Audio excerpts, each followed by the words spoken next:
C'est reparti pour Smart Bourse, votre double dose quotidienne de marché en direct sur Bismart. Chaque jour à la mi-journée, 12h30, 13h. Et en fin d'après-midi, la grande édition pendant 1 heure à partir de 17h, rediffusée à 20h sur Bismart TV. Émission que vous retrouvez chaque jour en replay sur bismart.fr et en podcast sur l'ensemble de vos plateformes. Au sommaire de cette édition ce soir, le choc SVB, la suite évidemment. Quelques jours après, quelles sont les conséquences potentielles de cette crise partie de la banque régionale de la Silicon Valley qui se diffuse à travers le tissu des banques régionales américaines.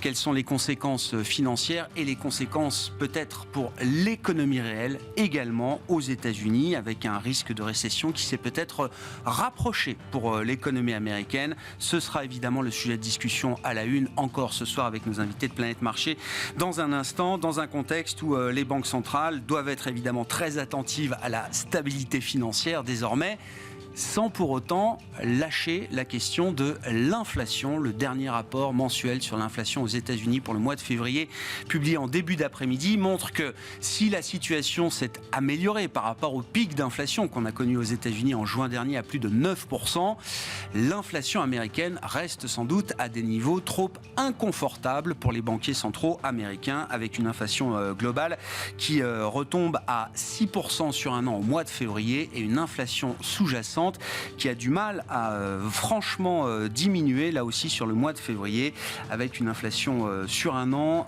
à 5,5% pour l'inflation sous-jacente américaine. Des chiffres qui sont pris en compte par les investisseurs bien sûr dans un contexte de marché qui a beaucoup changé ces derniers jours et dans la perspective des prochaines réunions de banque centrale, la BCE cette semaine mais surtout la Réserve fédérale américaine qui se réunira la semaine prochaine avec ce qu'on attendait être une hausse de taux qui sera peut-être un statu quo, peut-être une hausse de taux de 25 points de base. Les jeux sont désormais très ouverts de ce point de vue-là et c'est vrai que les investisseurs sont plutôt poussés à être dans une logique de très court terme encore dans les prochaines heures et les prochains jours. Discussion à suivre avec nos invités de Planète Marché donc, et dans le dernier quart d'heure on se focalisera également sur l'impact spécifique de la crise SVB sur le financement de l'écosystème technologique américain. C'est l'un des gérants de Quadrille Capital qui sera avec nous, l'invité du dernier quart d'heure de Smart Bourse à partir de 17h45 sur le front des marchés. C'est une séance de stabilisation, de rebond avec des indices actions qui n'ont pas craqué littéralement.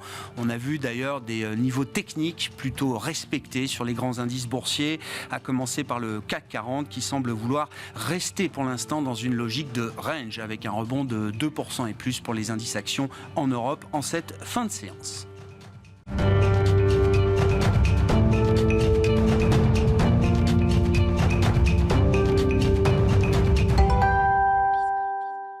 Et justement, pour entamer cette émission, tendance mon ami, les infos clés de marché avec vous, Alix Nguyen, et ce rebond du CAC de plus de 2% ce soir. Oui, après le coup de bambou post-faillite de Silicon Valley Bank, le marché attendait les chiffres de l'inflation américaine de février et les dernières données ont plutôt rassuré. Bien que toujours élevées, elles sont globalement conformes aux attentes. Comme anticipé, les prix ressortent en hausse de 0,4% en février et de 6% sur un an. Hors alimentation et énergie, la hausse s'établit à 0,5 sur un mois et 5,5 sur un an. Sur le marché obligataire, à noter que le rendement des trésoreries à 10 ans monte, celui à 2 ans aussi. Et puis le secteur bancaire, lui, se ressaisit. Et pour rappel, l'indice Stoxx 600 associé a connu hier sa plus forte baisse de l'année à moins 5,8%. Aujourd'hui, à Paris, BNP Paribas, Crédit Agricole et Société Générale reverdissent.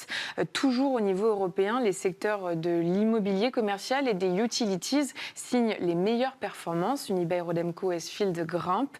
Les valeurs du luxe sont également convoitées. À Paris, toujours, Hermès, Kering et LVMH sont en nette hausse dans le sillage notamment du décollage de Tod's à Milan. L'an dernier, l'Italien a renoué avec les profits en dégageant un bénéfice net de plus de 23 millions d'euros grâce à la progression de ses ventes. Et puis du côté du secteur des banques régionale américaine qui a subi évidemment de lourds dégagements ces derniers jours, on notera un rebond important là aussi. Oui, First Republic Bank qui gagne plus de 50%. Hier, son président exécutif déclarait qu'elle était en mesure de satisfaire les demandes de retrait de fonds grâce à un nouveau financement de JP Morgan Chase.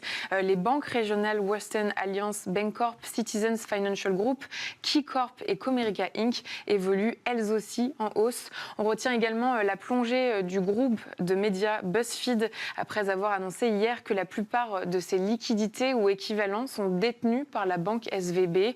Et puis le planificateur de réunion Cvent, dont on apprend qu'il va être acheté par BlackRock, bondit. Et puis un mot de l'opération du jour sur le marché parisien, le titre ICAD qui bondit après l'annonce de la signature d'un accord d'exclusivité avec le gestionnaire de patrimoine Primonial à travers sa filiale Real Estate IM. L'accord porte sur la cession de 64% de sa participation dans sa foncière ICAD Santé sur la base d'une valorisation de l'entreprise de 2,6 milliards d'euros. Le portefeuille d'actifs d'ICAD Healthcare Europe, valorisé 850 millions, sera également cédé. L'accord reste soumis à l'approbation des représentants du personnel. Une première phase de l'opération qui pourrait être bouclée d'ici à fin juillet. Tendance, mon ami, chaque soir, les infos clés de marché avec Alix Nguyen en direct dans Smart Bourse à 17h sur Bismart.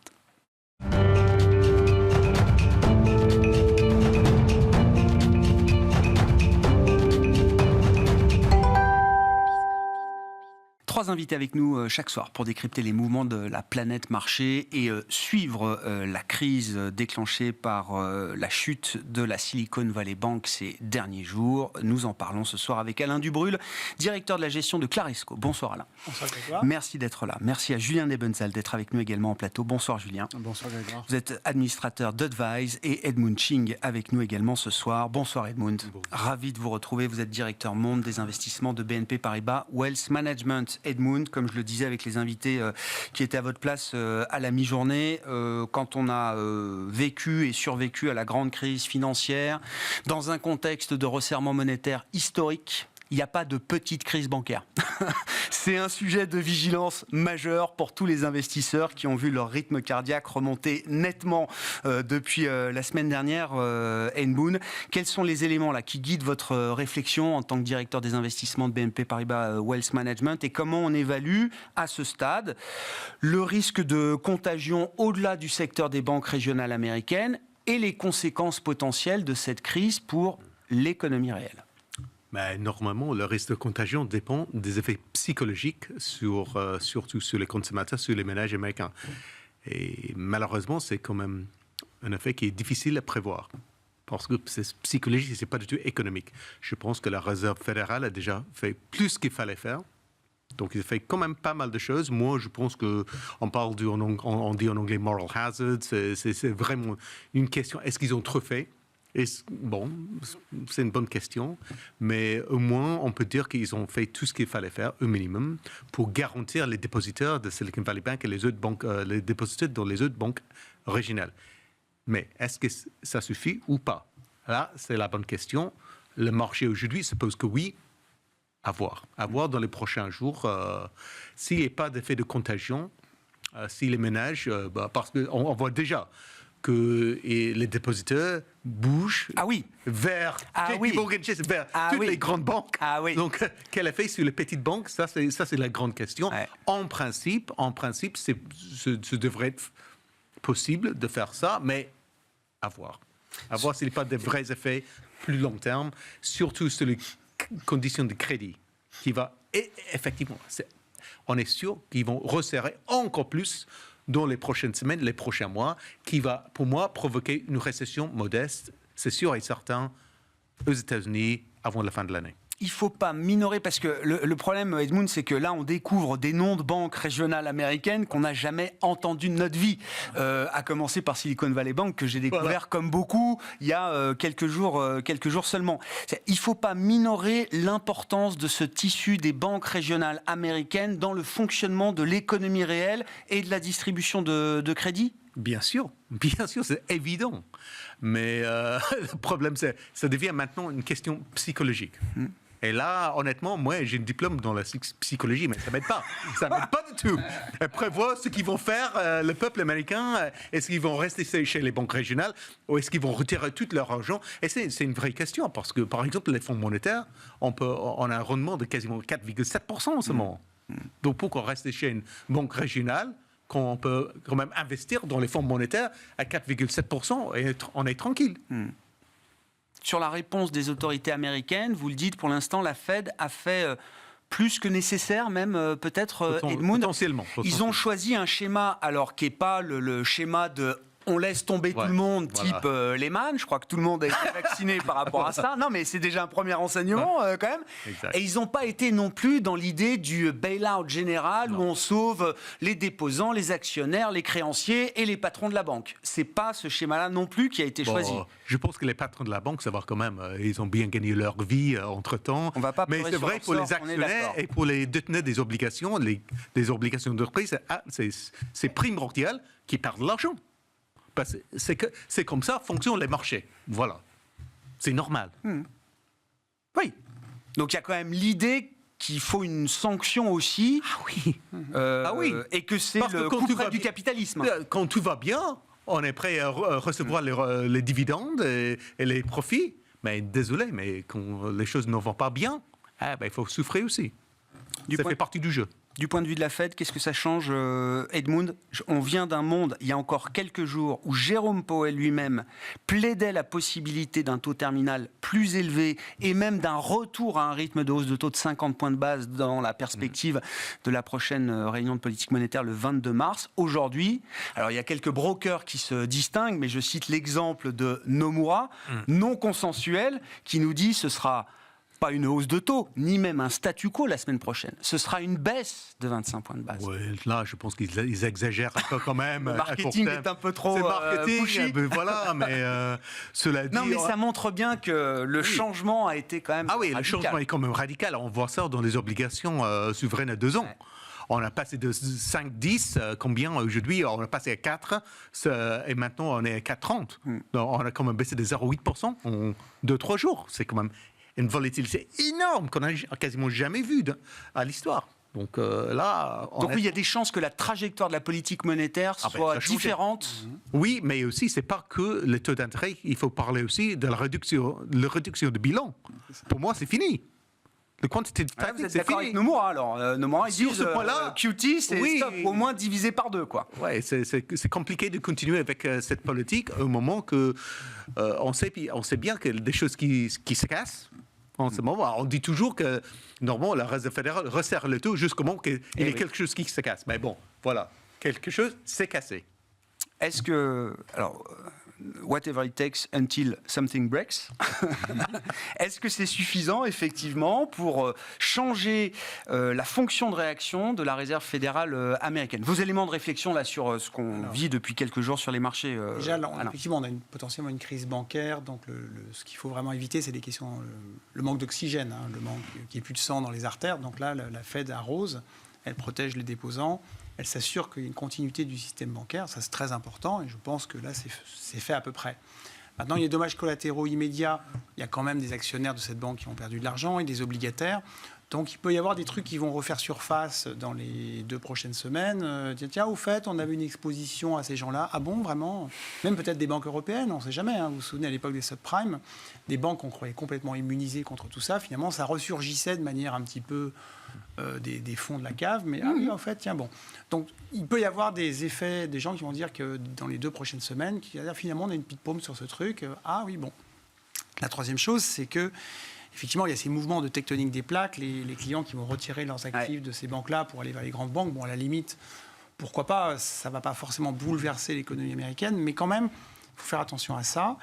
Et puis, il y a les impacts à plus long terme. C'est moi ce qui m'inquiète plus, c'est-à-dire, là, on est dans un mode remontée des niveaux de risque. Donc, les banques vont moins prêter, ou elles vont faire plus attention. Or, là, on est déjà dans un ralentissement économique tiré par les taux.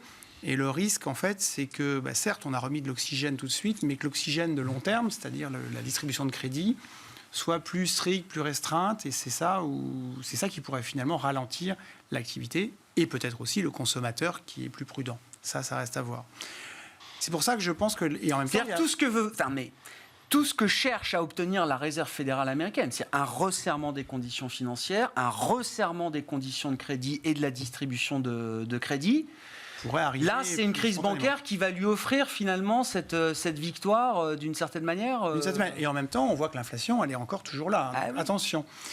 Donc, moi, je pense plutôt que la semaine prochaine, la Fed pourrait décider de temporiser, peut-être de ne pas monter ses taux, peut-être que de 25 points de base, en tout cas en disant, attention... Hein, 25, c'est ce qu'on avait tous en tête il y a 15 jours, 3 semaines, avant que Jérôme Powell lui-même nous dise « Ah, c'est encore trop chaud ». Ou si elle ne les monte pas, elle va dire, voilà, on attend de voir ce qui se passe, mais on est toujours prêt à les monter, parce que, attention, l'inflation, elle ne va pas s'arrêter du jour au lendemain.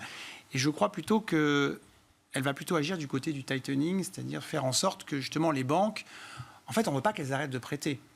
Ça ne les dérange pas qu'ils prêtent à des taux élevés, non. Mais en revanche, il ne faut pas tout d'un coup, le flux de prêts, s'il se réduisait fortement, là, ça serait gênant. Donc, je pense qu'ils seront plus souples sur la question du tightening que sur la question des taux, parce que l'inflation est quand même là et il n'est pas question de laisser déraper la chose. Voilà, maintenant, après, est-ce que c'est un élément mineur ou majeur ? J'ai quand même tendance à penser que ces éléments-là vont faire que les banques prêteront moins ou seront plus strictes, où tous les projets passeront. Déjà, la hausse des taux freine certains projets, mais là, on peut s'attendre à plus de rigueur. Et puis, sur les marchés, tout ce qui est hedge fund ou autre, bon, on peut penser aussi que les banques vont, vu la volatilité ambiante, il y aura certainement des lignes de crédit qui vont un petit peu se resserrer. Donc, on peut attendre un petit peu moins de... Voilà. Restriction des conditions financières. Un peu moins bullish, quoi. Ouais, je comprends. Non, on va en venir sur les enjeux de marché. Julien, votre lecture, il y a beaucoup de psychologie dans une crise bancaire. Là, on a des phénomènes de bank run, quand même, qu'on n'avait pas vu à ce point-là, en tout cas depuis 2008. Ce qui frappe, c'est qu'aujourd'hui, un bank run, ça prend 44 heures dans le cas de SVB, avec l'effet réseau... qu'on n'avait pas à ce point en 2008. En 44 heures, c'est plié. Online bank run. Ouais. Voilà, le bank run en ligne. Et d'ailleurs, l'analogie avec 2008, parce que je ne connaissais pas la banque non plus vendredi, moi, je n'avais jamais entendu parler, mais ce n'est pas mon métier non plus de connaître ce type d'activité. Mais je me suis dit vendredi, c'est quand même problématique, parce que ça veut dire que des gens qui financent l'écosystème de la technologie américaine, de la Silicon Valley, ça veut dire que derrière, il y a des entreprises qui ne marchent pas si bien que ça, etc. Et la cynique, très bonne nouvelle pour moi de lundi matin, c'est que c'était tout simplement des gens qui avaient, avec des ressources courtes, bien connues, étaient obligés évidemment d'aller sur des actifs longs, c'est le métier de banquier, mais avaient choisi d'investir dans l'actif qui était signalé depuis 1 an comme celui qui allait baisser. C'est les obligations américaines. Je crois que personne n'a dit pendant 1 an que les obligations américaines allaient monter. En tout cas, moi, je n'ai pas entendu sur les plateaux, dans des papiers, etc., que des gens pensent que les taux montent plus ou moins vite, donc que les obligations baissent plus ou moins vite, ça bien sûr, c'est l'enjeu. Mais de voir qu'en fait, la cause de ça, c'était ce mauvais placement, c'était donc, et je le dis cyniquement, une bonne nouvelle. J'entends. C'est une bonne nouvelle. C'est juste une question banale de mauvaise gestion du risque dans le cas d'une banque qui avait oublié ce que c'était que l'un des principaux métiers de banquier, qui est quand même de gérer un risque de taux, un risque de duration, et pas juste d'encaisser les dépôts de ses clients, quoi. Peut-être que c'est ça, mais je prendrais, pour d'ailleurs vos téléspectateurs, auditeurs de podcasts qui ne connaissent pas, je citerai le sketch anglais de John Bird et John Fortune en 2008 sur la crise financière. On le trouve sur les plateformes de vidéo. Comment ils arrivent à montrer que des gens extrêmement sophistiqués à Wall Street avaient construit une immense bulle autour de prêts hypothécaires qui, en fait, n'avaient aucune garantie derrière et qui a abouti à la crise financière. C'est-à-dire qu'on peut avoir des raisonnements très sophistiqués et aboutir à ça. Là, le raisonnement, à mon avis, il n'est pas très sophistiqué, vu de très très loin. Le raisonnement, c'est simplement de dire comment est-ce qu'on va créer un peu de marge de profit ici ou là. En se disant qu'on ne prend pas un risque si élevé que ça, est-ce qu'on pourra nous le reprocher ? Donc ça, certainement qu'on peut le leur reprocher. Mais, et pour reprendre tout à l'heure sur l'aléa moral, la décision du collectif américain, et d'abord, je pense qu'il n'y en avait pas d'autre possible, en ce qui me concerne. De couvrir l'ensemble des dépôts ? Moi, je pense qu'il fallait le faire tout de suite, immédiatement. Ouais. Si je mets la situation inverse... On aurait pu dire on ne couvre pas jusqu'à 100% non plus, oui. Pour des dépositaires, des déposants qui ont concentré tous leurs dépôts dans la même banque en oubliant là aussi des bonnes pratiques de diversification. Oui, pour rappeler la logique de diversification. Mais ils sont un peu sévère, ils sont pédagogues, mais pas jusque-là. Voilà. Ouais. Non, je pense qu'il y a une autre décision. Évidemment, on peut être dans la nuance, mais une décision, par exemple, faire très peu de choses, c'était pas possible. C'était juste pas possible. Donc ça, c'est très probablement un bon élément. Maintenant, sur ce que ça veut dire sur les marchés financiers, parce que c'est ça qui m'intéresse un peu plus, c'est que il y a encore une semaine ou deux, on cherchait ce qui pouvait déclencher une forme de correction ou de consolidation qui permettrait de revenir à bon compte, comme le veut l'expression, sur les marchés d'actions. L'événement est là. Voilà. Donc on attendait, on ne savait pas, il est là. Alors, on avait le choix, hein. C'est la guerre, l'Ukraine, le Taïwan, le détroit d'Ormuz, enfin bon, on a beaucoup de choses. On peut avoir des raisons climatiques, hein, le Covid, d'autres choses qui auraient pu se produire. Là, on a rappelé à l'esprit des gens la crise financière. C'est pour ça qu'on en parle. C'est simplement un petit rappel. Je viens de dire qu'à mon avis, ça n'est pas tout à fait lié à la crise de 2008. Enfin, pour moi, c'est assez distinct. Mais ça, quand même, ça réveille beaucoup de choses. Et qui incite très logiquement à une grande prudence. C'est-à-dire que ce fameux achat à bon compte qui devait se produire s'il y avait correction, comme toujours, lorsqu'il y a correction, il y a de bonnes raisons d'être finalement beaucoup plus prudent que ce qui était prévu. Si on part du principe pas du principe, de la réalité que le marché était extrêmement protégé il y a 10 jours encore, c'est-à-dire qu'il n'y avait pas un retour de la confiance des investisseurs, il y avait encore des volatilités implicites élevées, des ratios d'options qui ne montraient pas de complaisance, et finalement un discours qui devenait positif mais sans enthousiasme, c'est-à-dire on aimerait bien re-rentrer dans ce marché s'il baissait, alors la correction est tout à fait modérée, c'est ce qui est en train de se passer. Oui. Et comme le marché n'a pas pu reprendre de risques compte tenu de ce que je viens de dire, puisqu'il faut rester prudent, je ne pense pas que la crise va se développer beaucoup. Alors je ne suis pas un spécialiste du monde bancaire, mais moi, ma lecture, c'est que c'est presque extrêmement logique d'avoir ce genre d'événement maintenant, parce qu'il faut apprendre à reconstruire une histoire haussière depuis le point bas qui a été fait en octobre sur les marchés d'actions. Et pour le reconstruire, il faut de nouvelles histoires, avec des nouveaux paris, des nouvelles approches, nouveaux angles d'attaque véritablement pour des gens qui manient des capitaux. Là, il y en a. C'est faites vos jeux, vous avez devant vous. Il y a une redistribution de la donne. Plus qu'un changement de donne, c'est une redistribution des cartes pour vous là. Oui, c'est-à-dire qu'on ne parle plus de ce qui a motivé les 25% de hausse qui sont derrière nous. On parle maintenant d'autre chose. Ouais, je comprends. On parle du phénomène bancaire. On n'en est même plus au phénomène monétaire. Et d'ailleurs, on était tout à fait... Presque la communauté essayait de se convaincre que la hausse de taux n'était pas terminée, cette fameuse normalisation. Enfin, moi, j'appelle une normalisation. En fait, maintenant, ça s'est renversé puisque certains anticipent même une baisse de taux. Donc, on voit bien qu'on parle d'autre chose. On a changé. Alors, pour reprendre une expression d'il y a quelques mois, le marché a pivoté. Il vient de changer de sujet. Et c'est donc une nouvelle histoire qui va s'écrire pendant quelques mois. Elle sera, autant je ne suis pas très inquiet, autant je dois reconnaître qu'elle devrait être un petit peu chaotique. Voilà. Ce ne sera forcément pas évident à lire. Oui, on sent qu'on n'est pas dans un processus tout à fait linéaire, que ce soit du point de vue de l'inflation ou de la désinflation et du point de vue de la dynamique des marchés également. Edmund, vos réflexions sur la logique de marché, est-ce qu'elle a changé un peu, beaucoup, la logique d'investissement? Et puis encore un mot quand même, comment on se rassure sur l'idée qu'une crise bancaire qui touche des secteurs très spécifiques du système bancaire américain ne va pas sauter l'Atlantique et se retrouver en Europe, au Japon ou ailleurs? Bon. Désolé, c'était pas le bon jour pour venir. Effectivement, la question se pose sur, pour moi, les autres marchés, surtout aux États-Unis. Par exemple, le marché d'immobilier commercial aux États-Unis. On a beaucoup d'immobilier commercial, les prix baissent, il y a beaucoup d'endettement. Est-ce qu'on aura des faillites ou des défauts en termes des obligations de ces sociétés et de ces fonds? Parce qu'à ce moment-là, on peut avoir un problème beaucoup plus grave. Pour l'instant, ça reste limité. Mais est-ce que ça va continuer à rester limité? C'est ça la grande question aux États-Unis. Pour l'instant, je ne vois pas de risque de contagion en Europe et au Japon. Je comprends. Si on parle que du Silicon Valley Bank et les financements des startups technologiques.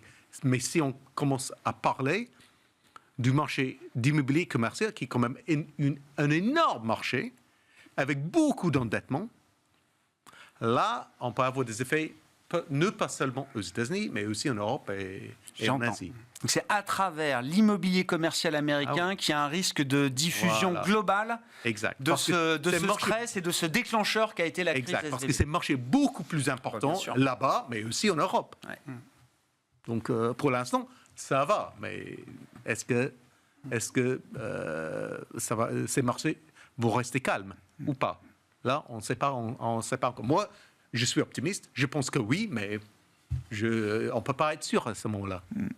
Quel va être, selon vous, comment on peut imaginer la nature du discours de Jérôme Powell la semaine prochaine, entre, encore une fois, l'inflation qui était l'objectif impérieux il y a encore une semaine, et ce risque pour la stabilité financière avec des conséquences potentielles sur des marchés beaucoup plus importants que la tech californienne. Je pense que peut-être la solution, c'est quand même de remonter le taux direct de 25 points de base. Parce que c'est vrai que le taux d'inflation sous-jacent reste quand même un peu trop élevé, comme en Europe. Mais en même temps, de dire, pour la réduction du bilan, attention, peut-être on se calme. Parce qu'on a les deux. Je comprends. On a le resserrement du bilan et le resserrement de la politique monétaire avec les taux d'intérêt. Ouais. Donc peut-être on continue de remonter le taux d'intérêt à 25 points de base pour dire, c'est pas fini, c'est pas terminé, mais en même temps, pour aider les banques, pour aider le système financier, de dire, OK, avec la réduction de bilan, on peut être flexible. On va être flexible. Je voilà. comprends. Pour la BCE cette semaine, alors pas de bol, la BCE se réunit avant la Fed, pas de bol sur l'agenda. Qu'est-ce que ça peut impliquer? Parce que là, il va falloir prendre la décision jeudi. Non, c'est quasiment sûr qu'ils vont faire un demi-point de plus. Ils D'accord. vont augmenter un demi-point de plus parce que, malgré le fait que pour moi, c'est une erreur. C'est une erreur en Europe parce que D'accord. je trouve que si on regarde les sources d'inflation... Mais ce serait une double erreur de faire 25 au lieu de 50, du coup. Comment Ce serait une double erreur. Ouais. C'est-à-dire qu'elle trahirait sa Mais- promesse. Et, bon. Mais voilà, je sais que les taux d'inflation restent très élevés en Europe, Bah. mais si on regarde les deux sources sont la crise énergétique, qui est en train de disparaître, et aussi le goulet d'étranglement, aussi en train de disparaître dans les prix des biens. Donc, s'ils disparaissent, la seule source d'inflation qui reste, c'est bien sûr les augmentations de salaire, mais bon, en Europe, on a beaucoup moins d'augmentations de salaire qu'aux États-Unis. Le vrai problème reste quand même au Royaume-Uni et aux États-Unis pour les salaires et pas en Europe continentale pour l'instant.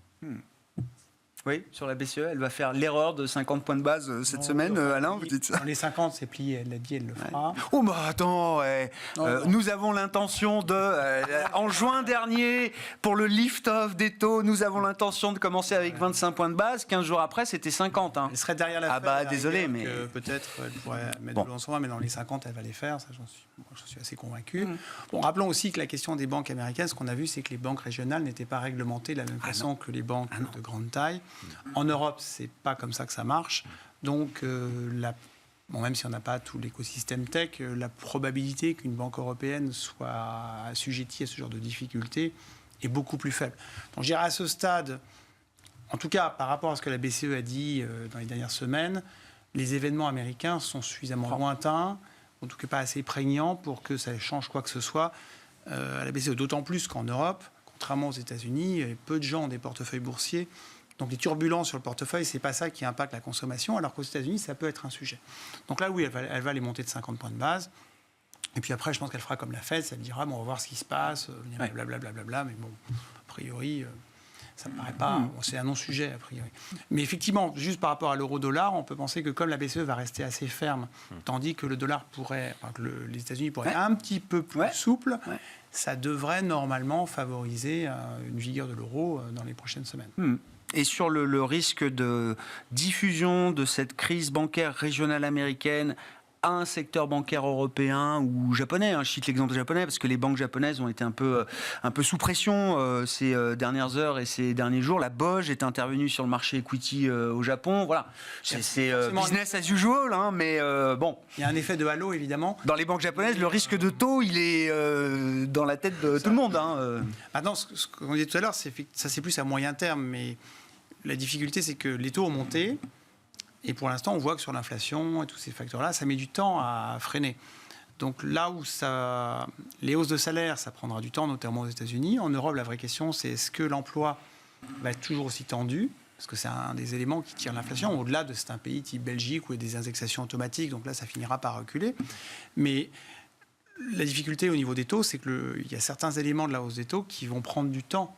Et ce qui est certain, c'est quand des projets sont plus chers, quand votre emprunt est à 3,5, 4 au lieu d'être à 1, forcément, le prix n'est pas le même. Donc, vous retardez vos projets. Pour les foncières, vous avez un endettement qui est un peu plus difficile à maîtriser. Donc, vous calmez le jeu, forcément. Donc, ça va se traduire par beaucoup moins de construction neuve. On le voit, moins de logements. Et là, c'est une activité économique qui va forcément ralentir. Ça, c'est quasiment certain. Et d'ailleurs, aux États-Unis, en Europe et en Chine en même temps. Donc ça, c'est un ralentissement qui est inéluctable, en fait. Donc derrière se pose la question, pour tous les acteurs de ces secteurs-là, quand l'oxygène va baisser, mais ça pour des raisons tout à fait logiques, quid de ces secteurs? Et ça, c'est plutôt un deuxième semestre. Ouais, donc il faut faire attention aux effets, je dirais, de long terme de la hausse des taux qu'on n'a pas encore complètement. Non, là, ce sont les premiers craquements. Hein. Alors, on a vu dans un laboratoire un peu concentré qu'est le Royaume-Uni, la crise des LDI en octobre qui a été explosive, mais finalement très concentrée sur les actifs britanniques. Voilà, et donc les craquements se suivent maintenant sur le marché américain. Qu'est-ce que ça change en termes de schéma de marché, Julien? Je me tourne à nouveau vers vous. Vous disiez tout à l'heure, voilà, sans doute que ce n'est pas une année linéaire. L'année a commencé en mode TGV, à grande vitesse, avec un mouvement quand même d'une intensité forte sur le mois de janvier notamment. Tous les actifs risqués sont remontés très violemment. Quand vous dites l'année ne sera pas linéaire, à quoi vous pensez en termes de schéma de marché? Et qu'est-ce que ça implique en matière d'investissement pour vous? Alors, je peux commencer par ce qui m'apparaît plus clair, en tout cas, qui peut aller plus vite dans le raisonnement. Évidemment, j'ai le postulat que la politique monétaire n'est pas une condition suffisante pour créer de l'inflation et donc pour faire baisser de l'inflation. C'est une condition nécessaire pour moi. Mais le complément vient à peu près toujours de la politique budgétaire ou de la politique au sens large. Hein. C'est valable dans toutes les grandes séquences d'inflation depuis 200 ans. Donc je lis ce que les banques centrales font, notamment la Banque centrale américaine, non pas comme une action redoutable contre l'inflation, puisque je pense que ça n'a pas d'effet, mais comme une normalisation de la politique monétaire. Ce qui fait que la normalisation étant que les taux soient au minima au niveau d'une inflation qui a dépassé les attentes, on commence à s'en rapprocher entre la baisse de l'inflation et la hausse des Fed Funds. Oui. Et donc, il manquait, avant l'événement SVB, là, avant cet événement, il manquait 25, 50, 75 points de base, peu importe. Donc, pour moi, c'était terminé. La seule chose qui pouvait rester importante, c'est une forme, ce qu'on appelle la crédibilité, donc que le banquier central dise « mais je ne vais pas forcément m'arrêter là, laisse la porte ouverte, c'est ce qui a été dit il y a 10 jours. » Mais donc pour moi, l'histoire de la hausse de taux aux États-Unis, c'est à peu près terminé. Et là où c'est simple, la bonne nouvelle, la bonne conclusion pour moi, c'est que c'est assez probablement favorable au marché obligataire. Non, déjà que le marché obligataire est plutôt à des prix intéressants, mais là, si on se tient à cette lecture, les achats obligataires récents, passés, on est à peu près les mêmes eaux depuis 3-4 mois, ça dépend. Là, c'est le moment d'avoir de l'obligataire. Mais je l'ai déjà dit il y a quelques temps, je maintiens. Je suis à l'opposé de raisonnement il y a 3 ans où je disais que ça n'avait aucun sens, mais là, je pense que ça en a nécessairement. Après, sur le volet économique, mon travail sur les cycles disait deuxième semestre 2021, sommet du cycle. Ça signifie, par le cycle de Kitchin, le cycle court, que le creux suivant se situe entre le dernier trimestre 2022 et puis le premier semestre 2023. On a notre activité qui est bien comprimée aux États-Unis, même si elle n'est pas dramatique. Hein.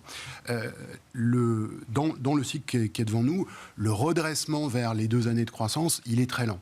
Donc l'année 2023 n'est pas très intéressante du point de vue économique. Elle ne va pas apporter des surprises particulières. En tout cas, ce sera médiocre. Selon les travaux que je mène et en comparant ce cycle à d'autres cycles antérieurs. Ce sera une année médiocre. Voilà, la vraie reprise commence à partir de 2024 et s'étend en 2025. Donc c'est devant nous, c'est assez loin. Ce travail, si on le relie à des analyses de cycle financier, cette fois-ci, de la bourse américaine, montre que la bourse américaine peut évoluer dans une fourchette de l'ordre de 20%. Ça peut être 20%, alors c'est sur un glissement annuel dans ces travaux. Ce qui veut dire, et ce sont les extrêmes, ce qui veut dire qu'il peut y avoir un moment de faiblesse dans l'année, il peut y avoir un moment peut-être assez enthousiasmant en fin d'année, comme traditionnellement à ce stade de la du cycle électoral américain. Donc je ne vois pas de risque particulier. Je vois plutôt des opportunités. Je l'ai déjà signalé. Si de nouveaux replis se font voir sur la bourse américaine, je pense que ce sera intéressant et à prendre en compte. Voilà ce que je peux dire aujourd'hui. Peut-être, oui, sur la partie matière première et le lien avec les émergents, d'être quand même assez attentif dans les mois qui viennent, pas aujourd'hui, mais dans les mois qui viennent, à une reprise de la dynamique de l'économie mondiale, donc en 2024, qui va commencer à se voir vite dans les prix des matières premières. C'est-à-dire des séquences qu'on a connues il n'y a pas très longtemps, avec les produits de base qui se mettent à monter, etc. Je ne dis pas que c'est demain, mais toujours dans l'idée d'avoir, non pas un coup d'avance, mais d'être capable de voir les choses se développer, développer, de monitorer bien ce mois-là, ça peut être intéressant. Qu'est-ce qu'on fait avec le rallye des actions européennes ? Alors, le rallye des actions européennes, c'est la surperformance de l'Europe par rapport aux USA. Bon, ça fait que maintenant plusieurs mois, on le sait qu'elle est établie, elle est inscrite, elle devrait se développer. Il est assez clair qu'elle s'inscrit dans le cadre d'une inflation qui reste un petit peu solide. Alors, la lecture que j'ai sur l'inflation, c'est qu'il y en a encore pour 5 ans d'inflation élevée, avec probablement un pic d'ici 3 ans, un nouveau pic à l'image du pic qu'on vient d'avoir il n'y a pas très longtemps. Donc je pense que c'est un sujet qui va rester prégnant. Dans cette logique, je ne vois pas ce qui changerait dans la force en fait, que retrouve. C'est juste par des constructions d'indices. Hein. Oui, bien sûr. Quand on a des taux longs qui baissent pendant très longtemps, la tech américaine est tellement forte que... On a des banques, et notre Eurostoxx, il reste là où il est. Et puis quand à l'inverse, la tech souffre un peu, les taux montent, que les produits de base tirent, les pétrolières, et puis les banques retrouvent des marges sympathiques avec des taux qui sont positifs déjà, et éventuellement une quantification, les marchés, la construction des indices européens fait que les marchés... voilà. Donc cette logique, si je dois raisonner sur quelques années, elle va être là. Donc je n'ai pas tellement envie de surfer dessus en disant les États-Unis vont faire mieux pendant 3 mois, etc. Peut-être, mais d'abord je ne le vois pas et je ne le chercherai pas. Je pense que la surperformance européenne devrait encore se développer. Donc on garde une poche cœur d'actions européennes. Oui. Non, mais... Voilà, obligations, actions, c'est toujours un moment intéressant pour les actifs longs, pour moi. Je comprends. Bon, sur la logique d'investissement, déjà, quel principe de précaution s'applique à ce stade pour des clients de banque privée, Edmund, et qu'est-ce qu'on a envie de garder, qu'est-ce qu'on a envie de couper ? Bon, déjà, nous aimons toujours les obligations d'entreprise et aux États-Unis et en Europe, notation investment grade, parce que je trouve que les rendements sont toujours attractifs, tout d'abord, pour nos clients. Première chose. Deuxième chose, je trouve que les marchés actions, surtout en Europe, restent quand même intéressants.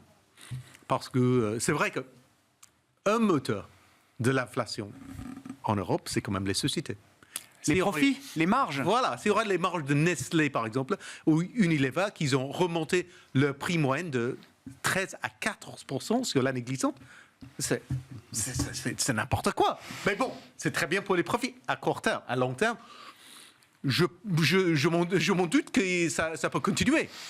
Plus 13, plus 14%, c'est pas soutenable. Ça peut être soutenable à moyen terme. Mais bon, ils ont bien profité à court terme. Et je trouve qu'il y a beaucoup de sociétés européennes, dans la consommation, mais aussi dans l'industrie, qui ont bien profité à court terme. Donc les marges de rentabilité vont être bien supérieures à la moyenne, donc très bien pour les actions à court moyen terme. Oui, j'entends. Donc moi, nous restons optimistes sur les actions. Oui, on va être encore surpris pendant quelques trimestres, peut-être, des bons résultats des entreprises européennes. À mon avis, oui. Très bien. Donc on reste là. Et aussi pour la Chine, nous restons plutôt optimistes. On avait une explosion à la hausse à partir du mois d'octobre. Maintenant, on replie. Je pense qu'on va avoir une deuxième vent pour la Chine, pour le rebond chinois, parce que tout le monde était très excité à un moment donné. Et là, après, ils se sont dit non, ça ne va pas se passer comme ça, il faut se calmer. Enfin, je pense que le rebond économique en Chine va être impressionnant. Là aussi, c'est un réservoir de bonnes surprises macroéconomiques devant nous. Une source de bonnes surprises qui est bonne pour l'Europe, mais surtout pour la Chine. Et les actions chinoises, ils auront bien baissé entre-temps. Donc je pense qu'il y a une opportunité là-bas aussi, en ce moment. Qu'est-ce qu'on fait avec l'exposition au marché américain ? Nous restons neutres et donc je pense qu'il faut avoir un biais plutôt value, même aux États-Unis, vers, par exemple, peut-être les grandes banques, les assureurs et même les sociétés d'énergie. On a envie de réfléchir à investir dans les grandes banques américaines, là. Ah oui, pourquoi pas.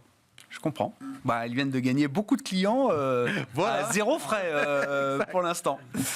Qu'est-ce qui vous intéresse dans cet environnement de marché avec cette couche de complexité quand même qui s'est rajoutée depuis quelques jours et encore une fois, quels sont dans ces phases-là, et je ne veux pas vous engager trop loin sur des conclusions définitives, il y a quand même peut-être des principes de précaution qui s'appliquent. Oui, après, déjà, quand on parle du coup d'après, oui. Quelque part, l'idée, c'était que les obligations, ça fait la première fois depuis au moins 10 ans, ont des rendements qui ne sont pas inintéressants. Et je dirais, tout concourt à ce que le pic de la hausse des taux, en tout cas des taux courts, ne soit plus très éloigné. Non. Et les événements tout récents ne font que confirmer cette vue. Ça s'est peut-être raccourci même. Voilà, donc ça veut dire que détenir des obligations aujourd'hui, c'est plutôt intéressant parce qu'il y a un rendement facial qui est bon. Et puis si on a un ralentissement économique à partir de la deuxième partie de l'année qui est associé à une détente ou une espérance de détente de la Fed et de la BCE, peut-être un peu plus tard, mais qui seront déjà un peu pressés par le marché, globalement, le risque de moins-value sur des obligations d'entreprise, investment grade, me paraît assez faible. Donc, on pourrait même supposer que si les marchés actions toussent un peu, on pourrait avoir une meilleure performance des obligations que des actions à horizon 3-6 mois. Maintenant, si on se positionne un petit peu au-delà, on a effectivement en Europe, comme ça a été dit, pas mal de sociétés qui ont du pricing power. La capacité à monter les prix l'année dernière était assez impressionnante. Je dirais cette année, il faut quand même faire attention, on aura peut-être de meilleurs volumes, mais côté prix, il va falloir commencer à faire quelques efforts. Donc là, il faudra distinguer ceux qui ont du vrai pricing power et ceux qui seront peut-être obligés de baisser le prix. Là, on pense évidemment à l'automobile. Enfin, quand on voit ce qui se passe chez Tesla, peut-être que les autres n'en feront pas tout autant, mais l'année dernière, le problème de l'automobile, c'est les prix étaient super, mais les volumes n'étaient pas là. Cette année, les volumes vont peut-être être davantage là, mais quid des prix. Donc attention, et puis ça c'est vrai à l'échelle de pas mal de sociétés. Pour autant, ça conserve à l'Europe une bonne dynamique, d'autant plus que les valorisations des sociétés européennes sont, rappelons-le, assez faibles. Avec les événements d'hier, on est à moins de 13 fois les résultats. Aux États-Unis, on est plutôt à 17-18 fois, mais tout en notant que les estimations du consensus sont assez prudentes. On anticipe des baisses de résultats au T2. Donc les multiples américains sont plus élevés, mais sur des anticipations qui sont, elles, pour le coup, peut-être plus prudentes qu'en Europe, en tout cas. Donc dans les deux cas, oui, on reste sur les actions, mais on a un intérêt pour les obligations qu'on n'avait pas depuis au moins 5 ans. Bon, on relèvera les comptes à la fin de l'année, sur l'année calendaire, pour voir entre le monde obligataire et le monde action où on trouve les meilleures performances. Sur l'investissement dans les banques, spécifiquement parlant. Sur les banques, disons que ce qui les a tirés depuis 6 mois, c'était l'idée que des taux plus élevés, donc une meilleure marge. C'est ce qu'elle réclamait depuis des années en Europe. Des taux plus élevés. Depuis le début de l'année, une récession qui tarde à venir, ou en tout cas peut-être une résistance de l'économie qui fait que, oui, elles vont pouvoir marger sur les taux et en même temps le risque de bad debt était plus faible. Alors là, si on relit ce qui vient de se passer aux États-Unis, le problème c'est que d'un côté, les taux vont peut-être être un petit peu moins élevés, en tout cas pas forcément maintenant, mais la séquence de baisse des taux arrivera peut-être plus vite que prévu, donc ça pour les marges c'est un petit peu moins bon. Deuxièmement, face à un environnement plus anxiogène, elles vont peut-être distribuer moins de crédit, parce que là elles vont resserrer les boulons, être plus sélectives, c'est pas forcément très bon non plus. Et troisièmement, si l'économie ralentit un peu plus, ça veut dire que la question des bad loans, elle va revenir. Alors pas comme chez SVB, parce qu'on n'a pas la même régulation, mais... Ils n'ont pas repris toutes les prévisions du Covid en Europe. Non, il y a des réserves encore. Voilà, donc, on a quand même 3 facteurs. Il y a de la marge pour les 3 facteurs depuis une semaine, douteuses. Les 3 facteurs ne vont pas dans le bon sens pour les banques, je dirais. Alors il y a un bon rallye, elles sont encore pas chères du tout, elles rachètent leurs actions, elles ont des bons dividendes, donc on ne peut pas dire qu'elles vont s'effondrer, mais à toute chose égale par ailleurs, je suis un petit peu moins optimiste sur les banques qu'il y a une semaine, même si tout se normalise aux US. Merci beaucoup, messieurs. On s'arrêtera là pour ce soir, suite au prochain épisode, évidemment, avec une journée de rebond et de stabilisation sur les marchés, les grands marchés, que ce soit obligataires, avec des taux qui remontent un petit peu après la forte baisse des derniers jours, et sur les marchés actions, là aussi, un rebond qui permet notamment aux indices européens de rester dans un range technique qui était bien identifié, avec un CAC 40 qui a clôturé à 7141 points ce soir. Julien Nebenzal était avec nous, administrateur d'Advise, Alain Dubreuil, directeur de la gestion de Claresco, et Edmund Ching, directeur monde des investissements de BNP Paribas Wealth Management.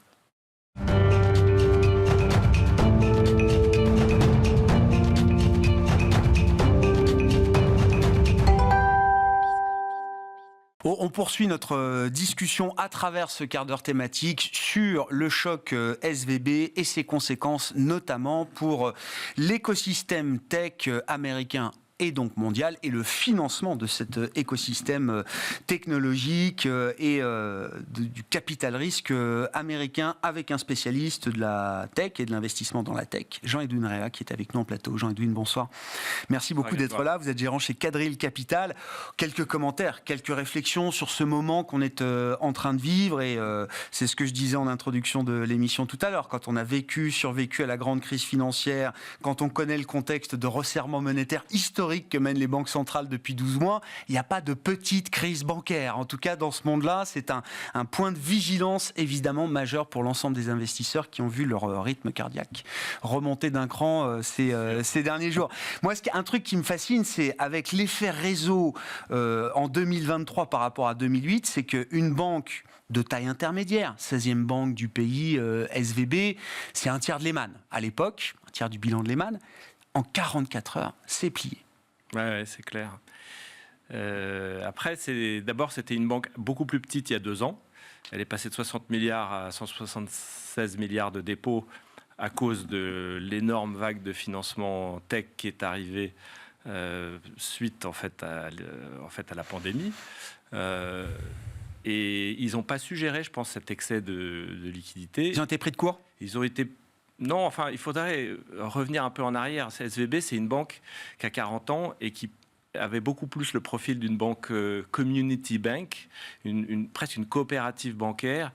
En France, ce serait vraiment une mutuelle. Et ils ont travaillé dans le tissu des entrepreneurs pendant des années et des années. C'était les seuls à accepter ces financements. Et donc, ils ont tissé des liens qui étaient très forts. Et quand ces fonds qui venaient les voir pour les aider à financer ont commencé à lever de plus en plus d'argent, ils sont de plus en plus grands et de plus en plus puissants, ils sont restés fidèles. Et ensuite, ils ont encouragé toutes leurs startups à se bancariser dans cette banque. Et du coup, de leur propre aveu, ils étaient autour de 50% de toutes les startups américaines financées par des fonds qui étaient banqués chez eux. Ouais, je sais. Victime de son succès, d'une certaine manière, vous dites. Victime de son succès. Probablement, les gens qui géraient cette banque n'avaient pas... je ne sais pas qu'ils ne savaient pas le faire, mais ils n'ont pas eu la vigilance de traders de salles de marché, d'une banque de marché. Ils ont placé sur des mortgages et sur des bons du trésor. C'est plus quand même un sujet de gestion des risques, plus qu'une question de trading. Quand on parle aux spécialistes bancaires, le métier de gérer le risque de crédit, le risque de liquidité et le risque de taux, c'est quand même 3 métiers majeurs de la banque. Ouais, c'est ça. Ils l'ont pas fait. On a oublié le risque de duration. On n'a pas couvert. Des banquiers traditionnels qui se préoccupaient de la qualité des dossiers dans lesquels ils plaçaient. Ils ne sont pas préoccupés de savoir s'ils géraient bien leur liquidité. L'autre truc, moi, qui me marque, mais c'est bien parce que c'est aussi un moment où on peut rappeler le b.a.-ba, les bonnes pratiques, y compris quand on est client déposant d'une banque. Je rappelle que vous êtes le créancier de la banque quand vous déposez du cash à la banque. Et ça mérite quand même un peu d'attention. Alors je comprends l'aspect communautaire, community, l'aspect hype aussi peut-être d'être client chez SVB. Mais quand on est investisseur professionnel dans le domaine du capital risque et qu'on va parquer tout son cash dans la même banque, là on ne parle pas de compte évidemment à $250 000. Personne n'a mis tout son cash là-bas, sauf quelques rares exceptions. D'accord. D'accord. Il y a quelques startups qui avaient tout leur cash là-bas, mais parce qu'ils étaient tenus de le faire. Parce qu'ils avaient en face un crédit chez... Quand vous empruntez pour un crédit. Il faut ouvrir un PEA, il faut ouvrir un... Voilà. D'accord. Ça, et parfois, c'est même contractuel. Donc ça va peut-être être enquêté. Mais... je pense que la solution qui a été apportée est la bonne, et je pense aussi que c'était un risque idiosyncratique vraiment unique. Je ne pense pas que ce soit un risque... c'est une banque qui est quasi systémique pour un écosystème, celui de la tech, mais qui ne l'est pas pour toute l'économie. En revanche, les ramifications sont très importantes, parce que ça fait 15 ans qu'on vit autour de l'innovation de la tech, c'est un peu le poumon de la croissance. Si on met tout ça par terre, c'est assez grave. Et c'était pas possible, je pense, de la laisser plier. Enfin, on a rincé les actionnaires et les porteurs d'obligations. Donc, le risque moral, le hasard moral a été, je pense, géré, à mon sens. Et les dépositaires ne sont pas des investisseurs. Il n'y a pas de raison raison, quand on met de l'argent en dépôt dans une banque, qu'on soit à risque. Sinon, on passe son temps à analyser des bilans bancaires. C'est pas le temps des grandes conférences sur le hasard moral, a dit Larry Summers. Non, mais non, mais vous avez raison. C'est pas la mission d'un chef d'entreprise d'une start-up d'analyser la banque qui détient son argent. Je sais pas, mais c'est pas le temps des grandes conférences sur le moral. Énormément dans les Bien startups. sûr. On demande pas à nos CEO d'analyser des bilans bancaires. Le vrai sujet, effectivement, et si on réduit l'univers de Silicon Valley Bank à cet écosystème technologique, oui, ça en fait une banque systémique, comme vous l'avez dit, une banque majeure. Est-ce que c'est un coût durable pour le financement, l'accès au financement de la tech early stage américaine, de ce qu'elle... D'accord. Et c'est des cicatrices là durables. Oui, c'est temporaire. De toute façon, le but de la hausse de taux, c'est de casser quelque chose. On veut freiner. On veut retirer des liquidités d'une économie en surchauffe. C'est tombé sur la tech. C'était peut-être prévisible puisque c'est là qu'il y avait trop d'excès. En tout cas, ça va freiner, je pense, l'accès à la liquidité d'un certain nombre de sociétés. Donc les financements vont se resserrer un peu plus. On va voir ce qu'on appelle des down rounds, c'est-à-dire des financements à des valos un peu en dessous. Ceux qui n'ont pas bien provisionné des réserves vont être dilués et ceux qui ont préparé un peu mieux devrait bien s'en sortir. À titre d'exemple, chez Cadry, quand on a un fonds de capital développement dans des petites sociétés comme ça, on provisionne à peu près un tiers de tous les fonds pour l'éventualité. Ce type d'événement, oui, ce type de risque. Parce que de toute façon, les entrepreneurs, ils surestiment la vitesse à laquelle ils vont se développer et ils sous-estiment le cash dont ils vont avoir besoin.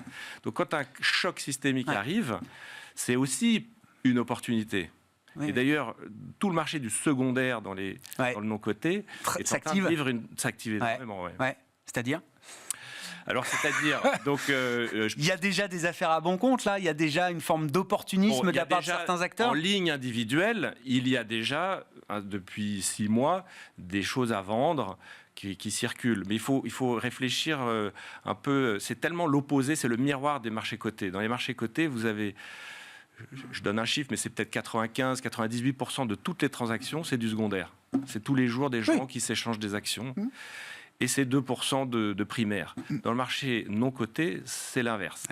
On passe son temps à faire des financements et on ne passe pas son temps à savoir combien ça vaut sur le marché secondaire. Et là, pour la première fois depuis très longtemps, tout le monde veut savoir ce que ça vaut dans le secondaire. Donc, c'est une opportunité de développement pour l'asset management. Donc, il se passe plein de choses, des gens qui lèvent des fonds dans cette thématique-là.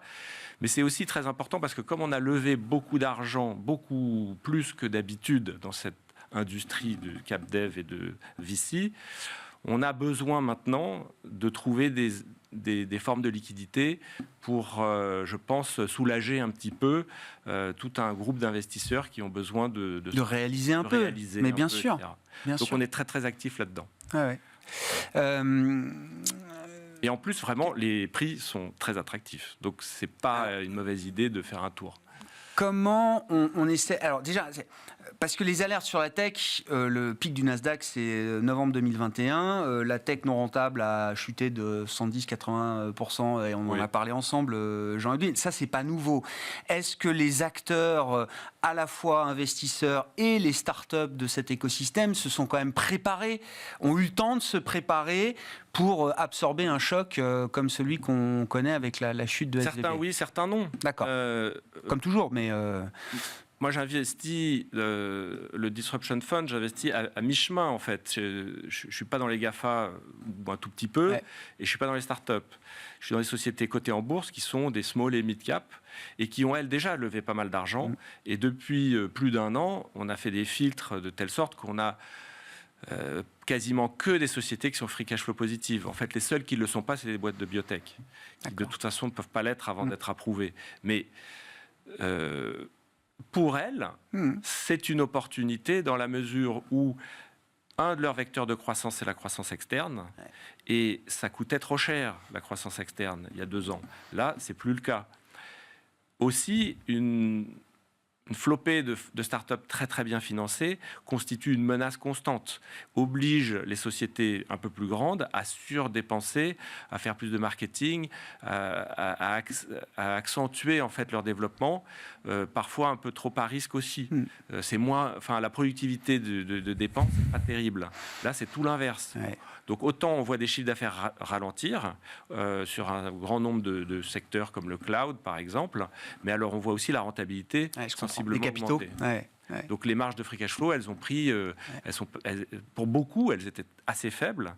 Tout le monde naviguait autour de 0, 5, 10%, et maintenant on en voit un grand nombre à 25, 30%. Donc c'est une grosse différence. Ouais. Vous décriviez alors l'idée que effectivement les acteurs dominants dans la tech doivent sans cesse préserver leur position dominante avec peut-être une rentabilité des dépenses marketing qui est pas aussi efficace que quand on commence et quand tout est à faire. Là, dans un monde où la tech peut ressortir affaiblie peut-être pendant quelques temps, est-ce que ça ne va pas être l'opportunité justement pour de grands acteurs de consolider à très bon prix des compétences et de la valeur technologique qui, elle, n'a pas bougé avec la crise de financement? C'est ce qu'on va voir. D'ailleurs, dans le secteur bancaire, il y a 8000 employés à Santa Clara qui cherchent un job. Ouais. Et je pense que ces gens-là, ils ont un tissu de connexion qui n'est pas négligeable. Mais dans la tech elle-même, la réponse est oui. Après, il faut savoir distinguer. Il y a des projets ou des idées, notamment peut-être la surdigitalisation qui ralentit dans l'e-commerce ou dans certains aspects de cette économie-là où on a surcapitalisé, ça ne va pas repartir très vite. Donc, il n'y aura peut-être pas beaucoup de consolidation, enfin de reprise des primes. En revanche, dans d'autres secteurs, où il y a Silicon Valley Bank était très impliqué aussi dans la clean tech ou dans la climate tech, c'est le nouveau buzzword, mais ce qu'ils font là-bas, c'est donc financer des innovations dans les batteries, dans les compresseurs à hydrogène, dans toutes sortes de technologies, on va dire, de la décarbonisation. Là, je pense qu'il va y avoir des reprises de technologies, c'est sûr. Donc ça dépend si votre business est capital intensive ou s'il est plutôt très rapidement rentable, vos besoins seront différents. Et si les fonds qui vous suivent sont très largement capitalisés ou s'ils sont en fin de vie et ils n'ont plus d'argent pour vous suivre, ça dépend de beaucoup de choses. Pour conclure, Jean-Edwin, est-ce qu'on peut imaginer que la franchise Silicon Valley Bank survive, existe encore j'ai passé demain 11 ans chez Lehman Brothers, donc la franchise n'a pas survécu, mais les 10 000 employés de New York sont partis chez Barclays et ça s'est très bien passé. Donc oui, je suis sûr que... Mais il peut y avoir une volonté des acteurs... Le capital humain, il sera récupéré, je pense, en grande partie. Ça, oui. Le capital financier, en réalité, c'était pas un bilan toxique. Donc les pertes vont être assez faibles. Ça coûtera très peu d'argent aux contribuables. Et je pense que cette affaire va être résolue assez vite. Mais en revanche, c'est un frein dans le financement de l'écosystème. Bien sûr. Ça, c'est sûr. Donc il faut le voir comme une opportunité dans le secondaire et dans le côté mid-cap. Je comprends. Et voilà, il faut voir là où c'est bon. Oui, bien sûr. Oui, ça affaiblit la partie primaire, mais il y a effectivement sur les marchés secondaires des opportunités à saisir de ce point de vue-là. Merci beaucoup Jean-Edwin. Merci de nous avoir apporté votre éclairage spécifique avec l'angle tech, qui est votre domaine d'expertise, gérant chez Quadrille Capital, qui était l'invité du quart d'heure thématique de Smart Bourse ce soir. Voilà pour cette édition. On se retrouve demain à 12h30 en direct sur Bismart.